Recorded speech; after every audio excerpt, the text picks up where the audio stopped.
You want to do the opening? Okay. Hey, welcome to. Oh, sure, yeah.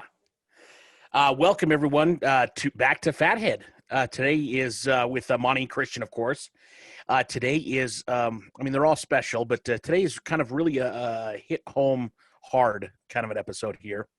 Monty, why don't you explain where you're at right now? I am in Port Arthur, Texas right now. And in fact, I'm sitting here in an office with no power because a dump truck decided to not lower its thing before it went under power lines. So it actually started a big fire and knocked the power out here. But they actually haven't had power back on because of Hurricane Laura. So it just came on in the last couple of days. And now we're out for a couple hours is all. So we're running on battery backups, and yeah, it's a different world down here, and it's pretty crazy. So I assume you're in Montana and enjoying. And you were sent down there to. Yeah, I assume you're in Montana, and I am in the safety of Montana right now. Yeah, safety of Montana, surrounded by the mountains, and you don't have to worry about hurricanes and stuff there. By the beautiful, no, just fires. But right now we're okay. So yeah, just fires. Hopefully, there's no fires that start here. Hopefully not. I'm going to hold on. Yeah. I have Dropbox syncing, and I think that's slowing down our communications a little bit. And oh, gotcha. Okay. There we go. So now it should be with less lag, so we can actually have. Yeah. So yeah, I was a friend of mine that lives in Port Arthur by the name of Michael Laws, owns a company called EcoWorks, and he called me and asked me to come. They've been having a problem down here because there's just massive devastation, people suffering big time, and the media is. I mean, I've been down here since Friday, last Friday, so 4 or 5 days now, and I've not seen one media truck. I've not seen one single reporter. I haven't seen any member of the media reporting on the help that these people need or anything like that. And so he was frustrated, and it made me frustrated to find this out. And I was like, let's come down here and film a bunch of stuff and get it out to the people our own way. Let's be our own media. If the media isn't going to do the job, let's do it for them. And let's be that voice. Yeah. So now I want to get into what. Yeah. Well, I want to get into what some of the things that you've seen and experienced. But first, let me ask you, why do you think that the media is not covering this? I think it's because it didn't affect a major metropolitan area. I mean, Lake Charles was the heaviest hit. And it's a lot of rural areas, and it's widespread. Now, if it would have been Houston, or if it would have been New Orleans, like look at right now, Hurricane Sally's headed for New Orleans or Mobile, and they're all freaking out. Yeah. They're getting all the news coverage when, in reality, the people of Lake Charles, even though it might not be a major metropolitan area, these people are suffering a ton. I mean, I've seen houses just completely leveled. I mean, just leveled houses. All that's left is the cement slabs, and it's not just one. It's not just two. It's entire neighborhoods that are just gone. And some of the people are still around, but some of the people, have left. They're in FEMA camps, or they're camping. In fact, there's a tent city under a bridge nearby. And actually, yeah, it is hot in here. Penny and Jason just walked in. Jason is actually going to be our guest today. Yeah. But Jason Godfrey is awesome. Owner of Spectrum Water Technologies. Is that right? Did I say that right? Spectrum Water Technologies? Spectrum Technology. Spectrum Water Technology. Spectrum Water Technology. Perfect. So, yeah, so he is, he's the guy that took it upon himself to not rely on the media, but to bring us down and, make sure that the people of Louisiana and this whole area got the coverage they deserve. So, in fact, yesterday, you should have been there. You would have loved this.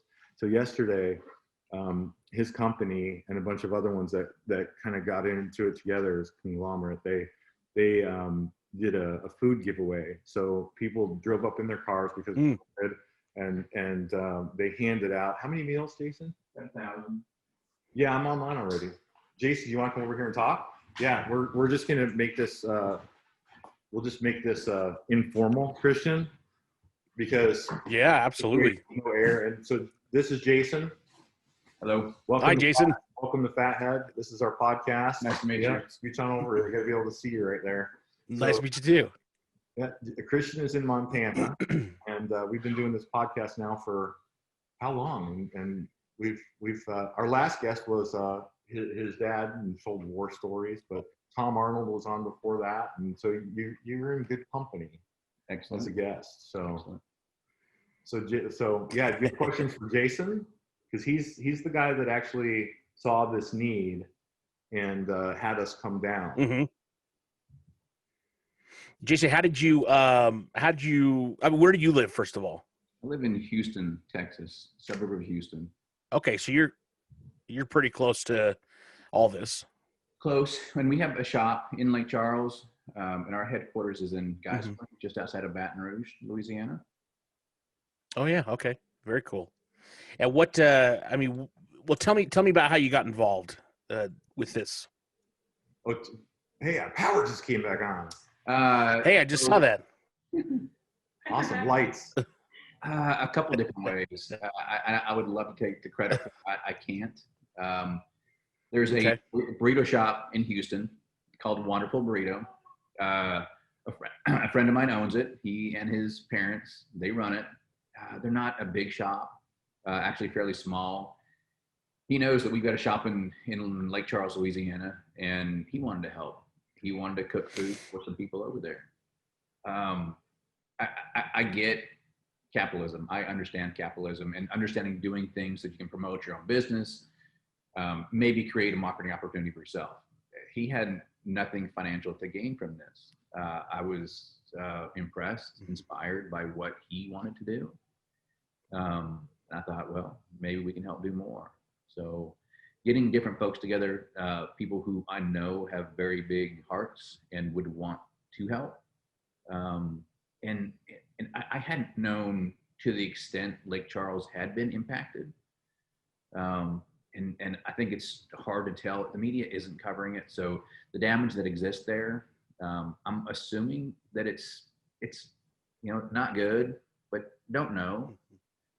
So that kind of becomes our mission with over the weekend with Monty. Yeah, when they called me, I was actually surprised because I had no idea. Watching the news, local in Iowa and national news, I had no idea that this was even this bad until I drove in. And the morning that I drove in, the Friday morning I drove in, it was this devastated house. I was just driving by myself, and I could hardly see. I actually started crying. I felt probably what a lot of the people felt at first when this happened, is despair. And then as I got to know Jason and a lot of the other people that live here, well, tell them about the guy with the flag, because it's not despair anymore here. It's a different attitude, and I've never seen it before because I've never experienced anything on this scale. But we ran into a guy who I told you about. His house was leveled and his shop was leveled. So he was a motorcycle builder. His shop was leveled, house was leveled, and I'll let Jason tell you what he said. So we're going into this neighborhood. The neighborhood's very devastated. There's a few houses that are standing. The ones that are standing, they're standing in pieces. And there's houses that are missing. We walk upon a couple of guys. There's a motorhome in place, and we just want to hear their story. Go up to them. Hey guys, how are you doing? How are you making it through the storm? We're okay. The one guy says about the other guy, that's his house right there. We look over to the left, and there is no house. There's a set of steps that go up to the house, but there's no house. Well, the best part of the story is that we drove up in a rental BMW, like premium car, and this guy offered us water out of the back of his pickup in a cooler. He has nothing. He doesn't even have a house to live in or sleep in that night. But he's offering us help and water. And it's like, what kind of people do that? And then I found out it's not unusual. So it wasn't, and not only his house is gone, but he's got a shop behind his house. So we're asking him questions. What are you doing now for a living? He said, well, I rebuild motorcycles, I rebuild, and that foundation that you see just beyond the house, that's my shop. That's how I made my living. So he's lost his house and he's lost his ability to make an income in one 12-hour storm event tonight. And he's not so worried about himself. He's there in the neighborhood actually to help others, help them rebuild, help protect the remains that are staying, of the ones that the houses that are still semi. And we look in a couple of houses, and it's that part of it is a little gut wrenching too. You look at a house, the window's broken, you see a set of bunk beds and kids' toys. In the kitchen, you see a cross hung above the TV that was there, a little pair of little yellow boots in the corner of a toddler that was wearing those at one point. So kind of putting a human touch to what's happening through the storm from a family that hasn't come back, maybe doesn't even know what it looks like. But this guy and his friend are making sure that what remains in the house that isn't taken or looted.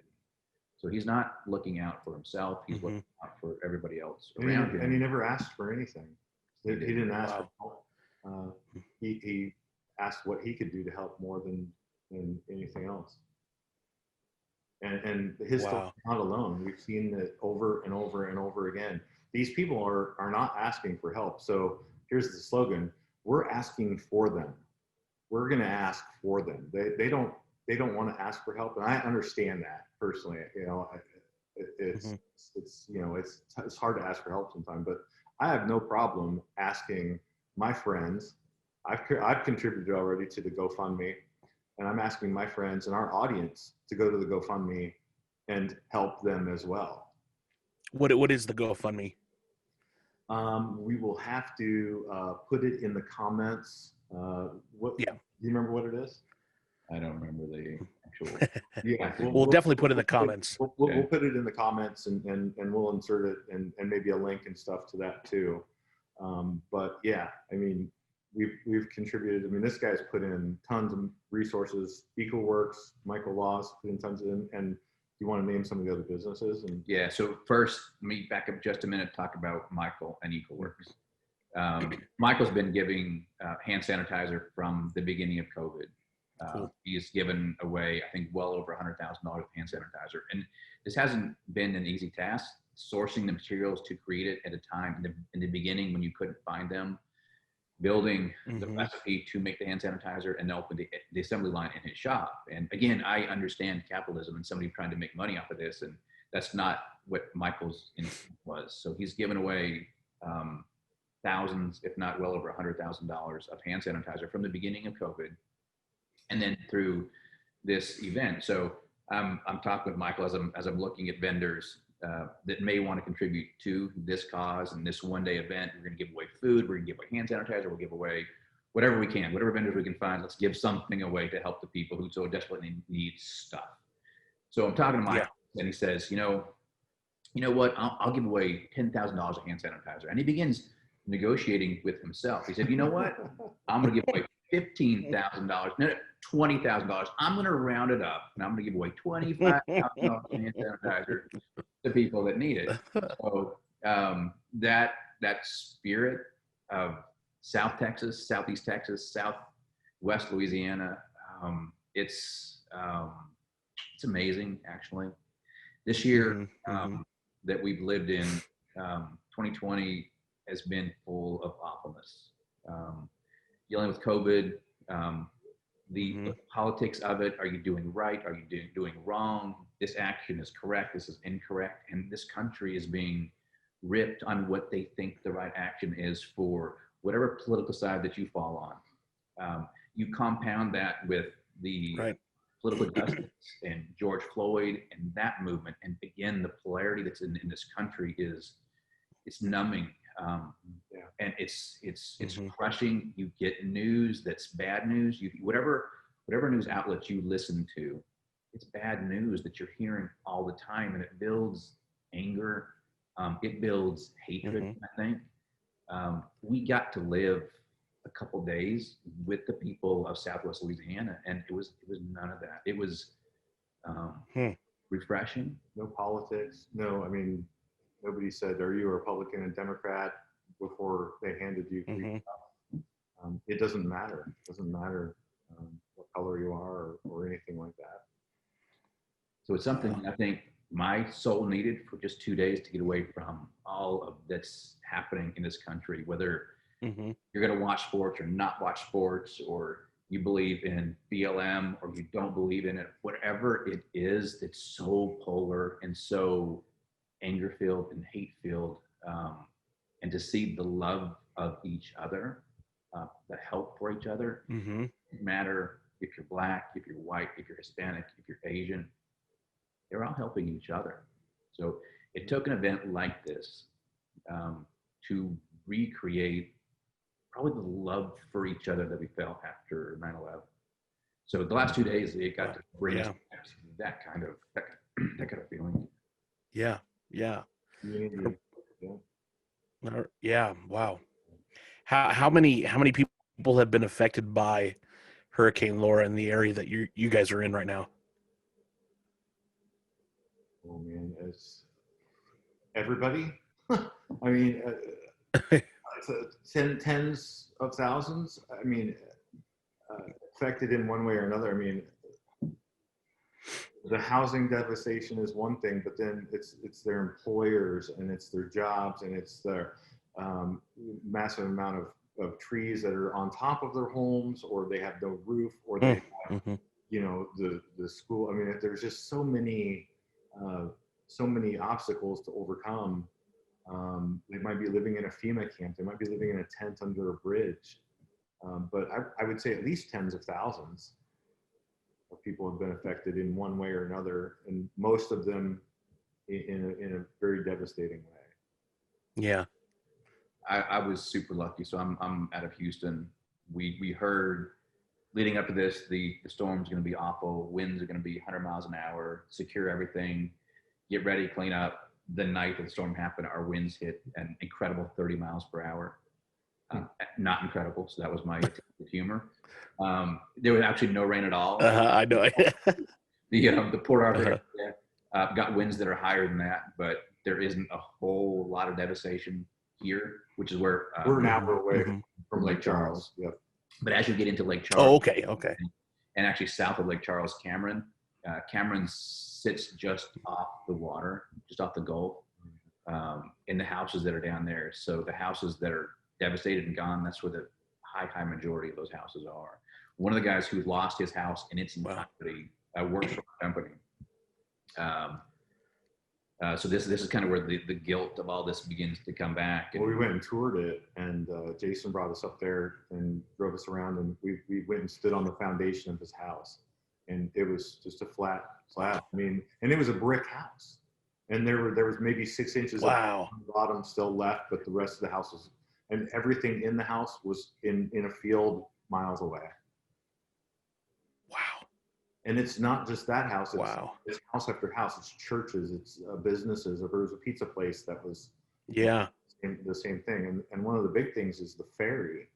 Tell them about the ferry that because I don't know exactly. There's a ferry that brings people across there that can't operate now for some reasons. For some period of time, power being probably one of the biggest reasons.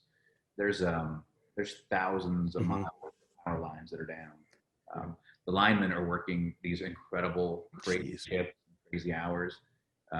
So we were in a neighborhood talking with another one of my employees that were impacted. The linemen are right behind his house putting up poles. They're working 12-hour shifts. They're working a day shift. There's another crew that comes in on night shift. They're feeding the linemen that feeding the linemen. They're so thankful and appreciative that they're out there doing this work. So everybody's trying to get back to their lives, and they will. It's an amazing story of hope, of rebuild, of people coming together, helping each other, getting back to work. This kid whose house was destroyed. He was out handing food out yesterday. Yeah, handing food out, and even before that. So, wow. One of our accounts that's recovering from the hurricane and getting operations back in place, and so I'm there with one of the guys who's out of Lake Charles. He needs to be there, and then I find out when I'm there, this other kid who's in his 20s, this Jason Godfrey, he's there as well. So, and I asked him how he did through the storm. He said, "Man, I lost my house."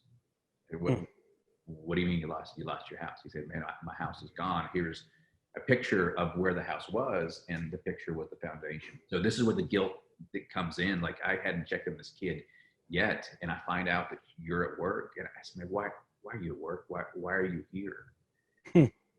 What else am I going to do?" So it's the spirit of picking yourself back up, not feeling sorry for yourself. You got something to do. And he's making life. Wow. So, and he was concentrated yesterday. He spent the entire day helping others instead of himself. Wow. That's an amazing story. Yeah. That's amazing. Wow. What else is needed? What kind of resources is needed over there? So we met some amazing groups there. The Salvation Army is an amazing amount of time and resources and money towards this. They're providing 200,000 meals to this point. Wow. The other group is actually there doing the cooking. Their name is The barbecue place. I don't remember, but we'll put that in the links too. So they're cooking. Yeah. So 300,000 meals. Yeah. The Salvation Army has distributed 200,000 of those meals. So the logistics people on the ground to do that, to get the food out to the people that need it. So there's so many that are going without. Can't cook a hot meal. You're scrounging trying to find food. And even some simple things like chainsaw oil. I mean, simple things like that. Chainsaw oil yesterday because you got to cut trees down. Salvation now the GoFundMe, the money is going towards Salvation Army. Is that correct? Yeah. So everything we raise through GoFundMe will go to the Salvation Army. Yep. And they're the ones that are providing so many of the meals. If you put a quick multiplier to 10,000 meals a day, right? At say even $4 a meal, that's $40,000 a day they're spending at their cost on these meals. So the amount of money that they're spending and the need for money to do this, it's high.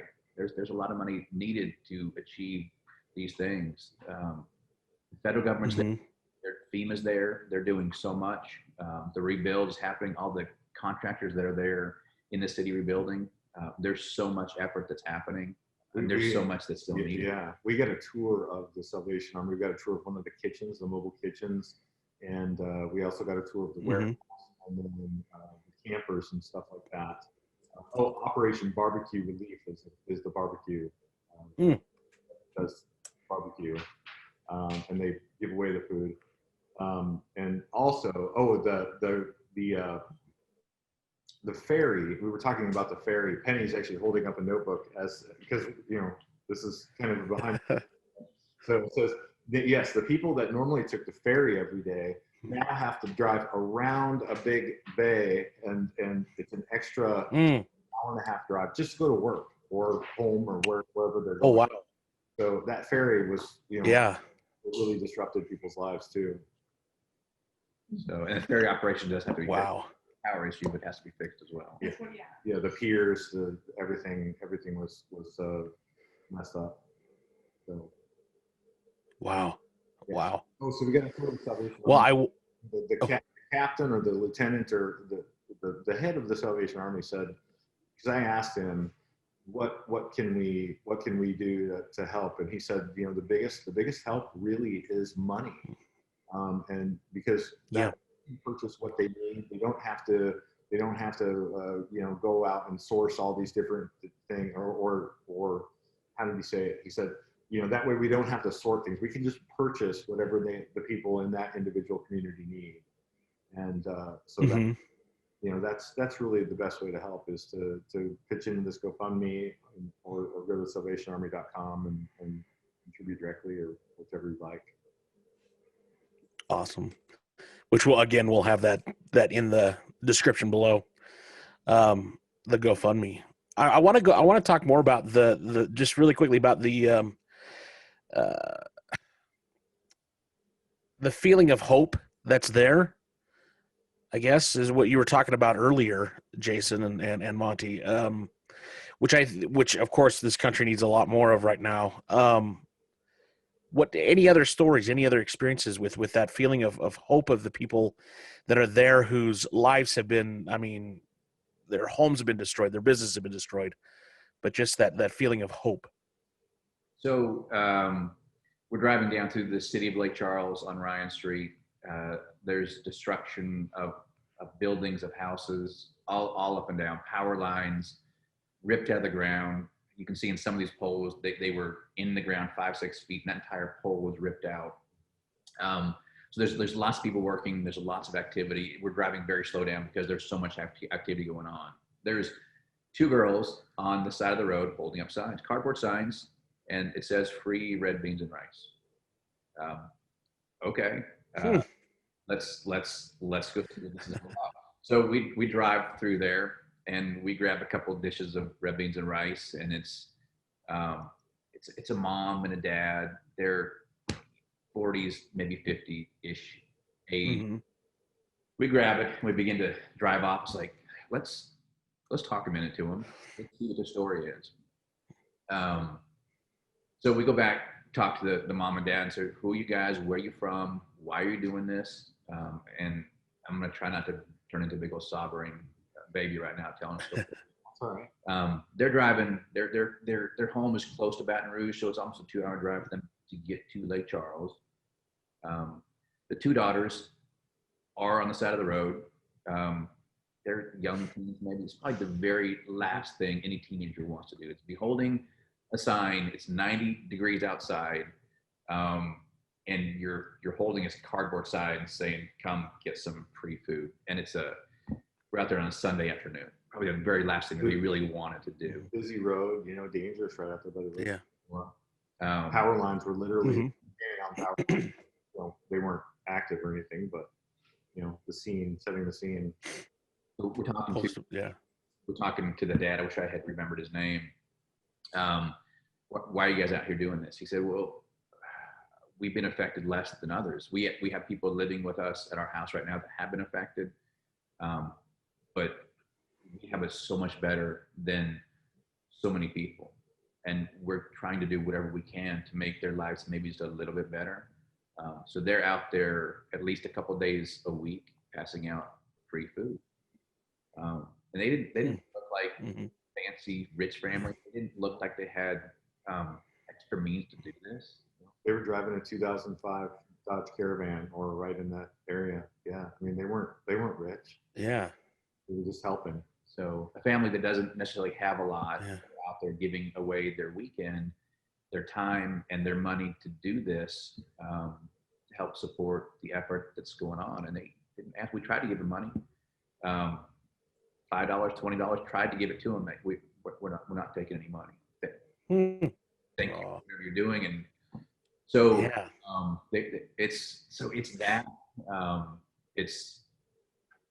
It's cracking my capitalistic heart about the good of people and doing things just completely to help somebody out and getting nothing for it except maybe hope that tomorrow is going to be better than today. And whatever is happening in this country from this political sense, and again, what it feels like we're being ripped apart from the seam, that feeling of love and hope for each other is what's going to bring us back. And the donation that you can give straight to the Salvation Army, give to the GoFundMe page. I don't care, but it's the hope and belief in those people, the belief in this country of what it's been. We as a country still have work to do to become better. We will be better. And what's going to get us there is is the love of each other and the hope that we can bring to each other through something small. So feel that. I like to refer to myself as a wall. I don't like to feel emotion. But it's hard not to, seeing those people, what they've been through and how much they're helping each other. So it's a good feeling. It's a good feeling. Yeah. Oh, that's amazing. Money, were you going to say something there? No, I just said it is, and it is. Oh yeah. Emotional, and it's okay. Last time I cried was the inauguration in 2015 or 2016, and it was kind of that's what needed to happen to make me really feel what was going on here and understand it. So, I know you're kind of the crybaby too. So, what's that? Crybaby too. So you would have been weeping along with me. Probably, yeah. Yeah. It's too bad you can't come down here. What's your schedule like? Is that a possibility? I know most of the stuff you yes, it is. do from the road. I'm wondering if you would coming down here for a tour. Oh gosh, are you kidding? I would. Yes. Well, let me talk to Jason. I would about that and see. Yeah. I don't. Could you get the time off? Okay. Can you get the time off from Beastie, or is that something you can do from the road? Something I can do from the road. Yeah. I was gonna. Yeah. I would love to come and take a personal tour and meet some of these people. I mean, the last time I saw something as really devastating to me was, we were shooting a video for Anheuser-Busch in Peru, and we were in a little town called Huacachina, and you go. It was this resort town and everything, and then you literally go over the sand hill that was there. It was a bunch of sand hills, and they were like little houses. I can't even call them houses. They're built out of like pieces of wood and tin and pieced together. And I remember just thinking, my gosh, the contrast and, feral dogs running around everywhere and all that stuff. And it really affected me that, yeah, I mean, it really got, that stuff you see in the movies, it doesn't really happen, does it? But it does. It does, and it is. Yeah, we're in the process of putting together a video. We've been filming since Friday. Been flying the drone over neighborhoods and stuff. So we're actually going to be showing the world, maybe on our podcast also. Yeah. YouTube, Facebook, social media. We're going to be showing the world what this place really looks like, because the media is dropping the ball here. So we feel like it's our responsibility to do it for them. Hey, so it's just the yeah. Well, sorry, go ahead. Oh no, I was just gonna say I could come and bring some film equipment, whatever we could. I would love to, film whatever we can, and do some interviews there of people. That'd be amazing. People will tell a great story. Some of the of this, Valero Refining hasn't announced the amount of money they're going to give to the Salvation Army. It's a significant chunk.